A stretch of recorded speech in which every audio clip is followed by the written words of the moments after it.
What's up everybody, welcome back to a brand new video on Lexalexus. 2 videos in 2 days. Do not scratch your eyes. This is really happening on Lexalexus, and I still have my announcement video to come up very soon as well. I've not made a date for when I'm going to do it, but it's going to be sometime this week where I actually inform you guys what my thoughts are on the channel, what is the future, and what I plan to do about it.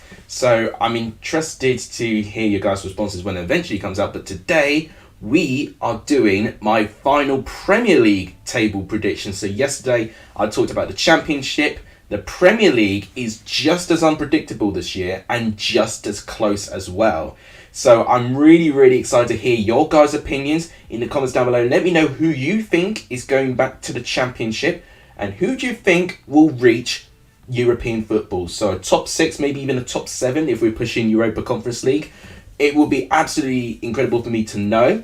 If you guys like what we see, please smash the like button. 30 likes, as you can see here, is the target. If we can even exceed that like we did in the last video, so thank you guys so much for that. It would be absolutely amazing. If you've not hit the subscribe button, please also do that. That also really does help the growth of this channel too. And please also share the channel too. All those things really help, and it will definitely help this channel get to 2,000 subscribers. But without any further ado, let's start going through my final Premier League table predictions.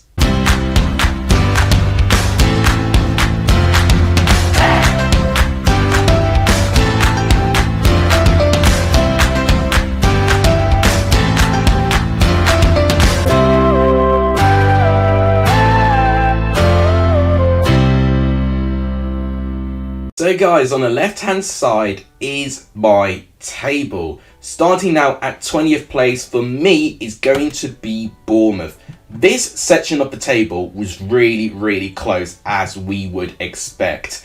And the reason why I asked you guys to predict your tables before you would see my table is that I was just really interested to see the similarities and differences, because I think it's going to be very rare we're going to have an exact same bottom 5/6 that we are going to have with a top 6 as well, because it is really close.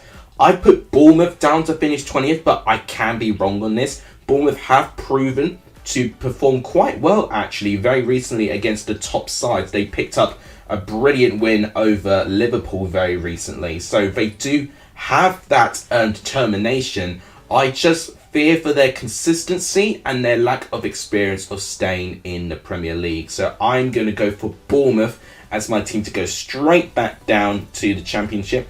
Joining them is their also South Coast rivals, Southampton, with 33 points. This is a tough one because Southampton, likewise with Bournemouth, are picking up some pretty decent results right now. You know, they got that 3-3 draw with Spurs in their last game, but they also had that poor defeat against Leeds away from home. And I feel like, are Southampton really going to start winning those games against the lower part of the table? They did against Leicester recently when they won by 1-0. So maybe their home games could help them, but they do have some crucial games, Southampton, coming up against sides near the bottom part of the table. I think they've got to play Crystal Palace quite soon actually. And I think most of those games, if I recall, they're running are away from home. So that already doesn't give me as much confidence as it would have done had they faced those teams at home. But 33 points is substantially a couple more points for what they've currently got at the moment. So I do think they'll pick up some wins along this final 7 or 8 games. But whether it's going to be enough, it's going to be another question. And finally, 18th place. Now, 18th and 17th place have got the same number of points. So it really could go down to goal difference, which is going to be absolutely crazy drama if that's the case. 18th place is Nottingham Forest. Now, I think the majority of the table predictions I've seen have predicted Forest to stay up with their home form. And I do understand that. And I actually have predicted Forest to get a couple of big wins. I think I predicted them to beat Brighton, and I think I had predicted them to beat Crystal Palace on the final day of the season as well. That game, by the way, when they play against Palace away from home, that is a crucial game. The reason why I think Forest were down based on the other predictions I've done with all the other teams is that they barely picked up points away from home all season. I think Southampton, if I recall, was their only away win this season. And that, unfortunately, is not good enough if you are trying to survive the Premier League, in my opinion. They're going to have to be near faultless at home. And even with their home form, they've started dropping some points as well. And they've got tough games for us. They've got Manchester United still to play. They've still got Chelsea to play. So Forest do have some tough games in the final couple of games of the season. And I think it's not going to be enough. I think it's going to be close. Forest can definitely survive and prove me wrong. But I think they will go back down. But I really hope I'm proven wrong, because it would be nice to see Nottingham Forest get a couple of decent years of Premier League football. Just scraping survival for me is Everton. Now, there could be a big plot twist with this one, because we have heard recently that Everton were recently charged with an alleged offence that they had taking place last season. That could really make things interesting, because we don't know what deduction, or if any, Everton would get. So I'm bearing in mind that Everton have got that nagging little fear in the back of their minds as they're playing as well. Everton have got some really big games coming up very soon. They have got to play quite a fair few amount of the teams in that bottom part of the table, but most of the time it's away from home, and their home games, Everton, are very tough. I know they've got to face Manchester City at home, which is going to be quite interesting. They've got to face Spurs at home, if I recall as well. So Everton have got some tough home games. If they can match the results that they had at home, likewise with a 1-0 home win over Arsenal, and keep that home form going, then Everton should be okay. But with that little thing looming, that could be a points deduction, could even be a fine. And if it's just a fine, it's only a slap on the wrist and Everton could go about their way. But if it is a points deduction, it does spice up the competition and the nerves that Everton fans would have going into that final part of the season. So keep your eyes on Everton. I think they'll survive, but if it's a points deduction that is caused from their alleged breaches from the last season, then we could be seeing some really interesting developments take place. 16th place of the table for me is Crystal Palace. They have just changed manager. They pulled poor old Roy Hodgson out of retirement to try and save them. And this is something that's really happened commonly this season, especially these short-term managerial contracts. We've seen it in the Premier League. We've also seen it in the Championship a lot, with Mick McCarthy and Neil Warnock being two examples of that. Is this the future of sort of contracts we're going to be getting from managers these days? And it's interesting, to say the least. It gives me a tiny little bit more hope for Palace. They definitely have a good enough team to survive. For me, they definitely should be a team that is performing much better than what they are currently at the moment. It's a team low in confidence, but I think one big result needs to go their way, and I think they'll survive. And Palace have got some huge games coming up. They really do. And they're at Selhurst Park, which could be a good thing for this Crystal Palace team. If they pick up just a handful of wins, I think it might be enough. And what I have noticed with the run-in, especially in the last couple of game weeks, we're seeing a lot of the bottom 6/7 play against each other. So we could see so many changes take place in that bottom part of the table. But it also tells me that I don't think we're going to get too much consistency and form with those teams as well, considering what all of them have to play for. So it's really just down to see how many of these teams can pick up the odd win in the other games that they may be able to get as well. Against the mid-table teams, they don't have a lot to play for, where, albeit there's not really too many of those teams because it is so close, this whole table. I think Palace will finish 16th, but I think it's going to be really precarious, especially if Roy Hodgson cannot get and hit the ground running with this team. I would fear for Palace if Roy Hodgson cannot rejuvenate some sort of confidence based on their current form. 15th place on my table is West Ham. So that's a big prediction for my part, because West Ham currently would be in the bottom 3. West Ham, however, do have some really big games coming up, and with them being at home as well could be a help. The only thing I'm a little bit worried about is their squad depth, and they have got Europa Conference League competition games still yet to play as well. That could tire their squad, and I do think it actually has taken a bit of an impact with this team, to be honest. But I'm basing it off the squad. I'm basing it off the running of games that they've got. They've got a couple of tricky ones, but overall, I think it's actually one of the nicer run-ins that West Ham do actually have. And I think if they do start to get some form down, I think they'll be a team that I can back to survive, just based on the options and the players and the performances that I've seen for this season. West Ham definitely another team that really shouldn't be anywhere near where they are, in my opinion. Coming up next in my table for me is Leeds. So maybe the biggest surprise, because Leeds, I think since Javi Gracia has come in, have been good, but they've also have had some shambolic games with that too. I could definitely see the improvement that Leeds have picked up since he's come in replacing Jesse Marsch. It's really down if Leeds can take advantage with the winnable games they've got coming up. They've got an awful 3 games coming up like really soon actually. So they've got to ride the storm a little bit because they've got Liverpool I think to play very soon as well. They've really got some tough games, and Arsenal as well actually if I remember right as well. So if Leeds can get through that and then they can just go about their way again, brush that aside and carry on, I do think they've got enough winnable games, Leeds, to pick up enough points to survive in my opinion.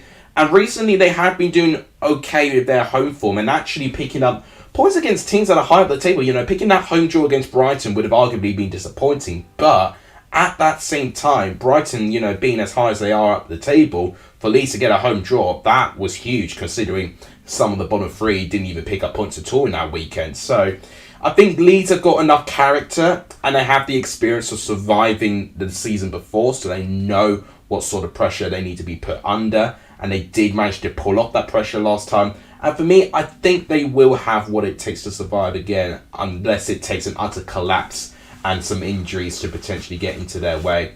Next in the table for me is Leicester City. I think they'll have 39 points and in the end survive within 4 points of the bottom 3. Leicester, definitely without a shadow of a doubt, have the nicest running. They do, with the bottom 6/7 of all of these teams. So I do think already that gives them a little bit of an advantage. If they can keep Maddison fit and they can continue to improve defensively, because I think that has been a tricky area this season. They've had a lot of changes in that part of the field. I think they will be okay. They definitely have a good enough squad to survive, Leicester. And we've already seen the impact that Maddison has had, and he's already played for England quite recently as well and looked quite good there. So if he can carry that on with this Leicester team, I think almost him by himself will carry Leicester to survive, and I do think they'll survive a little bit comfortably, but still a little bit close to the bottom 3. Next on my table is Wolves. So there we go. There's that bottom 8 that are still within the conversation of getting relegated, and this is the order what I think will happen. And I think Wolves will finish the higher out of all of them there. They did look safe under Julian Lopetegui, but they are now starting to get dragged back into it following their recent defeat against Leeds United. That was a really big win actually for Leeds United to win away from home in the way that they did.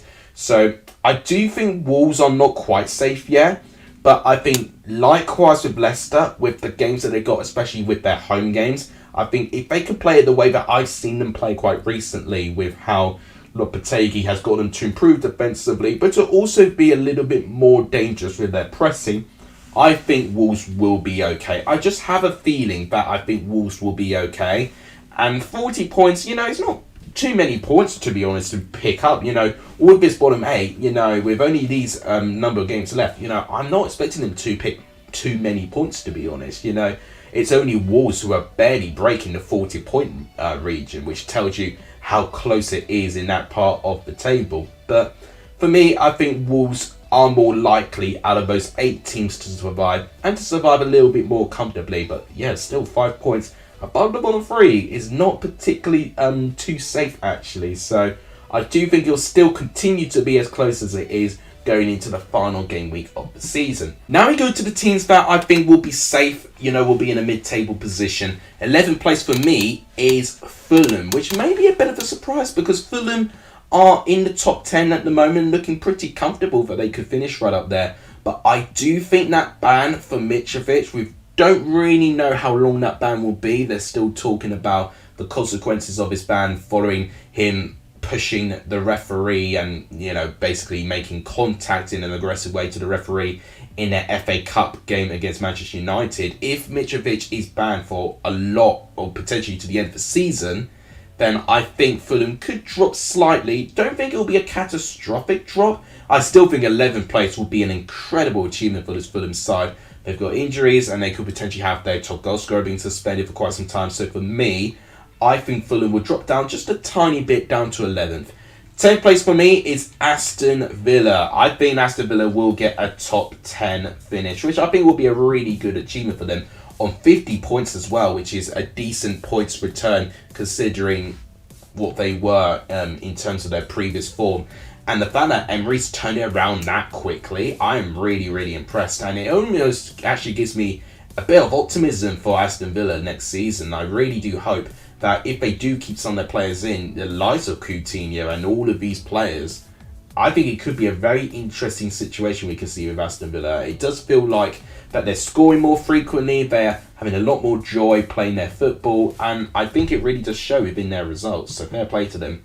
9th place in the table for me is Chelsea. So I'm showing no bias, I've got to be real here. I think Chelsea will not finish top 6. I don't think they'll even finish with a European place, to be honest. I think 9th place is what Chelsea fans should lean to expect. I know the form has improved quite recently. It feels that Potter is now using a bit more of a consistent formation, even though there are a lot of unhappy people with the exclusion of Mudryk, which I do understand, but to be honest, I watched it for Ukraine and I wasn't really too particularly blown away in terms of what he managed to offer with that Ukraine squad, so maybe he's potentially struggling to adapt to English football. But I think at the same time, you do got to give Mudryk enough opportunities with that.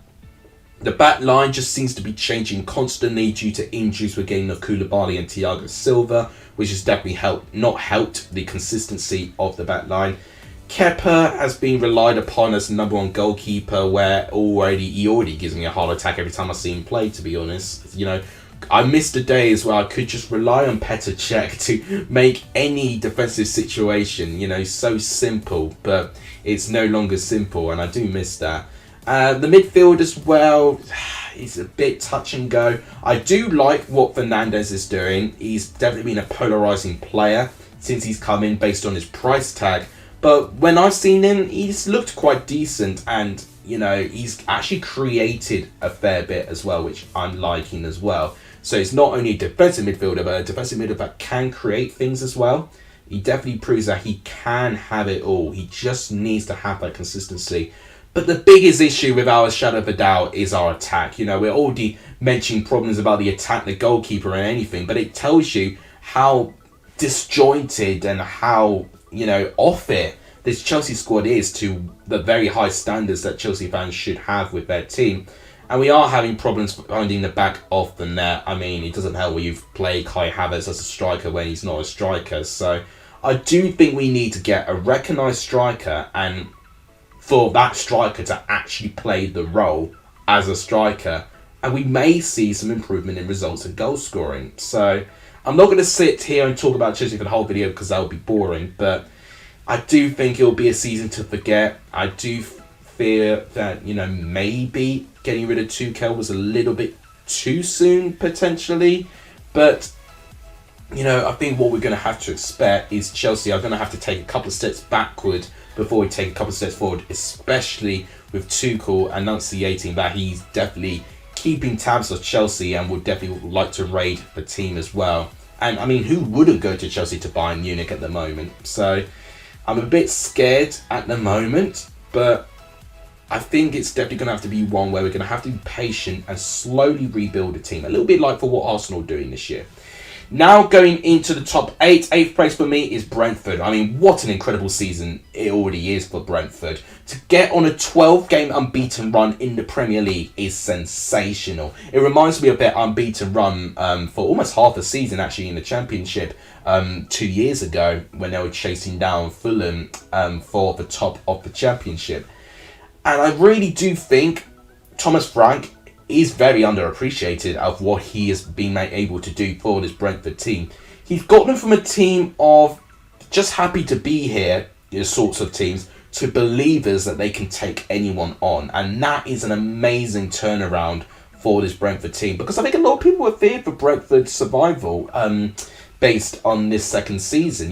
Second season syndrome is going to attack Brentford here, but it really did not. If anything, it really elevated them, and I've been more than impressed. It does remind me a little bit of how Bournemouth managed to really defy the odds and finish up to 9th place in their second season in the Premier League. So it does tell you that I think there's going to be a positive future with this Brentford team, and Thomas Frank, if he carries on doing what he does, he's done a sensational job, and I definitely think he should be congratulated for it. We've now made it to the top 7. Who do I think is going to get a Europa Conference League place? And this probably will be the shock of the video, but I have put Tottenham Hotspur to finish in 7th. That's right, the current 4th place team I think will fall down 3 places. This is due that I think Liverpool, Newcastle and even Brighton I think will pick up and improve their form more than what Spurs are doing at the moment. And at the moment it just looks like that this Spurs team is just disjointed. It's all over the place. I mean, they could turn out to improve their form after the international break ends, and then this prediction would wholeheartedly be wrong and they'll secure top 4. But in my opinion, I think the 3 other teams below them will improve their form more, and I think Spurs will not be at it as much as well. So for me, that results Spurs to fall into the conference place with 64 points, which is quite bad considering how well they did start in this season. And it does feel like a team that is just hitting a brick wall and is making no progress. And I can definitely see the frustration of Spurs fans out there, where they've got one of the nicest stadiums in the world and they cannot find a way to compete and mix with the top 2. So I definitely hear Spurs' frustration. They just really got to get this next managerial appointment correct. Next in my table, we're now making to the top 6. And 6th, I think it'll be Liverpool. Liverpool are a favourite to get into the top 4. And I think they do have a game in hand, actually, which is against Chelsea, actually. So not a guaranteed 3 points for Liverpool. Probably would have been a couple of months ago. But yeah, Liverpool this season, a bit similar with Spurs. They just don't look the same. They look disjointed. They don't look like that they're pressing as much. And I do think it's part of the impact of they were so close to be a quadruple team this season. They won the 2 domestic English Cups. They missed out on the Premier League on the final day of the season, and they missed out on the Champions League final as well by 1 goal. Being that close to a quadruple team is unbelievable in itself, but I do think that mentality does have its repercussions following the next season, and I think that's what we're seeing here. And also, I do think Darwin Núñez needed more time to settle, and I think the expectation we needed to see him hit the ground running, I think definitely affected his form. So I do think there are some things that Liverpool will be able to improve for next season. But overall, I think 6th place, if they salvage it, it'll be alright. But I don't think they'll be particularly fond of a Europa League place, to be honest. 5th place on my table for me is Brighton. Now, they could easily get top 4. I'm saying this now. They can very much easily get top 4. And they've got games in hand with the other teams as well. And they're really, really close in that position. I just think they'll miss out slightly, and it's just really a test to see, can those players still keep that ruthlessness going into the final game week of the season, and will they start playing on the beach? They've not shown that at the moment, but it's really going to be a test of character, and I've not seen it with this team of players. It's a very young team, definitely a team that I just think will continuously get better and better as it plays.